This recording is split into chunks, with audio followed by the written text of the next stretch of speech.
ವಿಷಯ ಸಣ್ಣದೆ, ಅದು ಒಂದು ವಾರ ಟೈಮ್ ತಗೊಂಡು ಅದಾದ್ಮೇಲೆ ಒಂದು ವಾರ ಬಂದ್ಬಿಟ್ಟು ಅವ್ನ ಮಗುಗೆ ಬುಧವಾರ ಹೇಳ್ತಾರೆ. ಯಾಕೆ ನಾವು ಇರೋ ವಿಷಯ ಸಿಗ್ತದೆ, ಆದ್ರೆ ನೀವು ಯಾಕೆ ಒಂದು ವಾರ ಟೈಮ್ ತಗೊಂಡ್ರಿ ಅಂತಂದೇಳಿ ಆ ತಾಯಿ ಕೇಳಿದಾಗ ಅವ್ರು ಹೇಳ್ತಾರಂತೆ, ನನಗೂ ಉಗುರು ಕಡಿಯೋ ಅಭ್ಯಾಸ ಇತ್ತು, ನಾನು ಒಂದು ವಾರ ಪ್ರಯತ್ನ ಪಟ್ಟೆ, ನನಗೆ ಬಿಡೋಕೆ ಸಾಧ್ಯ ಆಯಿತು, ಅದಕ್ಕೆ ಈ ಮಗು ಹೇಳ್ತಿದ್ದೀನಿ. ಅಂದ್ರೆ ನಾವು ಏನನ್ನಾದ್ರೂ ಬೇರೆಯವ್ರಿಗೆ ಹೇಳ್ತೀವಿ ಅಂದ್ರೆ ಫಸ್ಟ್ ನಾವು ಬದಲಾವಣೆ ಮಾಡ್ಕೋಬೇಕಾಗುತ್ತೆ.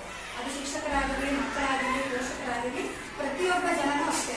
ಈಗ ನಾವು ಮಕ್ಕಳಿಗೆ ನೀವು ಟಿವಿ ನೋಡಬೇಡಿ, ಮೊಬೈಲ್ ನೋಡಬೇಡಿ ಅಂದಾಗ ನಾವು ನೋಡ್ತಾ ಇರ್ತೀವಿ. ಆಮೇಲೆ ನೀವು ಕೆಟ್ಟದನ್ನ ಮಾಡಬೇಡಿ, ನೀವು ಕೆಟ್ಟ ಅಭ್ಯಾಸ ಮಾಡಬೇಡಿ ಅಂದ್ರೆ ನಾವು ಮಾಡ್ತಾ ಇರ್ತೀವಿ. ಶಾಲೆ ಆಗಿರ್ಬೋದು, ನಾನು ಶಿಕ್ಷಕಿ ಆಗಿರ್ಬೋದು, ಅಥವಾ ನಾನು ಮನೆಗೆ ಹೋದಾಗ ನಾನು ಪೋಷಕನೇ ಆಗಿರ್ತೀನಿ ನನ್ನ ಮಗುಗೆ. ಅಂದ್ರೆ ನಾನೇನಾದ್ರೂ ಬದಲಾವಣೆ ಮಾಡಿದ್ರೆ ಮಾತ್ರ ನನ್ನ ನೋಡಿ ಮಗು ಇಮಿಟೇಟ್ ಮಾಡುತ್ತೆ.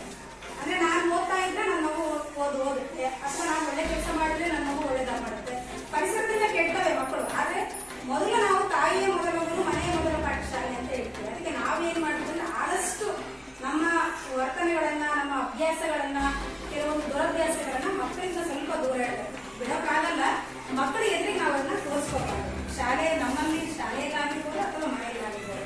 ನಾನು ಯಾಕೆ ಹೇಳ್ತಾ ಇದ್ದೀನಿ ಅಂದ್ರೆ, ನಾನು ಒಬ್ಬ ಪೋಷಕಿಯಾಗಿ ಹೇಳ್ತಾ ಇದ್ದೀನಿ. ನನ್ನ ಮನೆಯಲ್ಲೂ ಇಂಥ ಸಮಸ್ಯೆಗಳಿರ್ತಾರೆ. ಮಕ್ಕಳಿಗೆ ಪ್ರತಿನಿತ್ಯ ಶಾಲೆಗೆ ಬರ್ಬೇಕಾದ್ರೆ, ಶಾಲೆಗೆ ಹೋಗ್ಬೇಕಾದ್ರೆ ಮನೆಯಲ್ಲಿ ನಾವು ಎಷ್ಟು ಅಭ್ಯಾಸಗಳನ್ನು ಕಲಿಸ್ತೀವೋ, ಸಂಸ್ಕಾರವನ್ನ ಅದು ಮುಂದುವರಿತಾರೆ. ನಮ್ಮಲ್ಲಿ 4 ಗಂಟೆವರೆಗೆ ಕಲಿರ್ತಾರೆ ಮಕ್ಕಳು, ಆಮೇಲೆ ನಿಮ್ಮ ಕೈಯಲ್ಲಿ ಇರ್ತಾರೆ ಎಲ್ಲ ಮಕ್ಕಳು. ಇದೊಂದು ಸಣ್ಣ ಒಂದು ಸಲಹೆ ನನಗೂ ಸೇರ್ಕೊಂಡು ಹೇಳ್ತೀನಿ. ಮುಂದುವರೆದ ಭಾಗ ಇದು ಪೋಷಕ ಶಿಕ್ಷಕರ ಮಾತು. ಒಂದು ಕಾರ್ಯಕ್ರಮಕ್ಕೆ ಅತಿ ತುರ್ತಾಗಿ ನಮಗೆ ನಿನ್ನೆ ಸಂಜೆ ಮೆಸೇಜ್ ಕಳಿಸಿದ್ರು. ಪೋಷಕ ಶಿಕ್ಷಕರ ಮಾಸವನ್ನು 3/1/2026 ಮಾಡಿದ. ನಮ್ಮ ಮುಂದಿನ ದಿನಗಳಲ್ಲಿ 2ನೇ ಸಭೆ 28/2/26 ದಿನಾಂಕದಂದು ಹಮ್ಮಿಕೊಳ್ಳಲಾಗಿದೆ. ಈ ಒಂದು ಸಭೆಗೆ ಬಹಳಷ್ಟು ಪೋಷಕರು ಆಗಮಿಸಬೇಕಾಯಿತು. ಕಾರಣ ಕಡೆಯಿಂದ ವಿಷಯದ ಕೊರತೆ, ಮಾಹಿತಿ ಕೊರತೆಯಿಂದ ಬಂದಿರುವ ಪೋಷಕರನ್ನೇ ನಾವು ಸಭೆಯಲ್ಲಿ ಎಲ್ಲ ವಿಚಾರಗಳನ್ನು ಚರ್ಚೆ ಮಾಡಬೇಕು.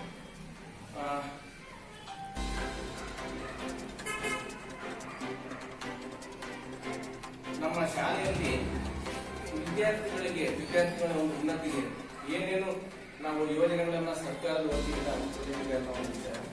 ಮೊಟ್ಟ ಮೊದಲಿಗೆ ನಿನ್ನೆ ಒಂದು FLN ಕಲಿಕಾ ಹಬ್ಬ ಅಂತ ಮಾಡಿ ಬುನಾದಿ ಸಾಕ್ಷರತೆ ಮತ್ತು ಸಂಕೇತ 4 ಮತ್ತು 5ನೇ ತರಗತಿ ವಿದ್ಯಾರ್ಥಿಗಳಿಗೆ ಬುನಾದಿ ಸಾಕ್ಷರತೆ ಅಂದ್ರೆ ಓದು, ಬರಹ ಮತ್ತು ಸಂಖ್ಯಾಶಾಸ್ತ್ರದಲ್ಲಿ ಸ್ವಲ್ಪ ಪರಿಣಿತರಾಗಬೇಕು. ಏಕೆಂದ್ರೆ ಅವರು ಈಗ ಬಹಳಷ್ಟು ಅಪವಾದಗಳು ಬರ್ತಿರೋದೇನಂದ್ರೆ 8ನೇ ಕ್ಲಾಸ್ ಅಂದ್ರೆ ಓದಕ್ಕೆ ಬರೋದಲ್ಲ ಮತ್ತು ಲೆಕ್ಕಾಚಾರ ಬರೋದಿಲ್ಲ ಅನ್ನೋ ಒಂದು ಅಪವಾದ ಎಲ್ಲ ಕಡೆ ಕೇಳಿ ಬರುತ್ತಿರೋದ್ರಿಂದ ಸರ್ಕಾರವು ಈ ಓದು ಕರ್ನಾಟಕ ಮತ್ತು ಗಣಿತ ಗಣಕ ಎನ್ನುವ ಒಂದು ಕಾರ್ಯಕ್ರಮವನ್ನ ನಮ್ಮ ಶಾಲೆಗಳಲ್ಲಿ ಹಮ್ಮಿಕೊಂಡಿದೆ. ಅವರಿಗೆ ಬೇಕಾದಂತಹ ಕಲಿಕಾ ಸಾಮಗ್ರಿಗಳನ್ನು ಪೂರೈಸಿದೆ. ನಮ್ಮ ಶಿಕ್ಷಕರಿಗೆ ಅದಕ್ಕೆ ಬೇಕಾದ ತರಗತಿಯನ್ನು ಕೊಟ್ಬಿಟ್ಟು, ಆಮೇಲೆ ಪ್ರತಿ ವಾರಕ್ಕೊಮ್ಮೆ ಒಬ್ಬ ವಿದ್ಯಾರ್ಥಿಗೆ ನಾವು ಫೋನ್ ಮುಖಾಂತರ ಗಣಿತ ಗಣಕ ಒಂದು ಪ್ರೋಗ್ರಾಮ್, ಇದರಲ್ಲಿ ಫೋನ್ ಮುಖಾಂತರ ಅವ್ರಿಗೆ ಏನೇನು ಲೆಕ್ಕಾಚಾರ ಮಾಡ್ತಿದ್ದಾರೆ ಕೂಡದಲ್ಲಿ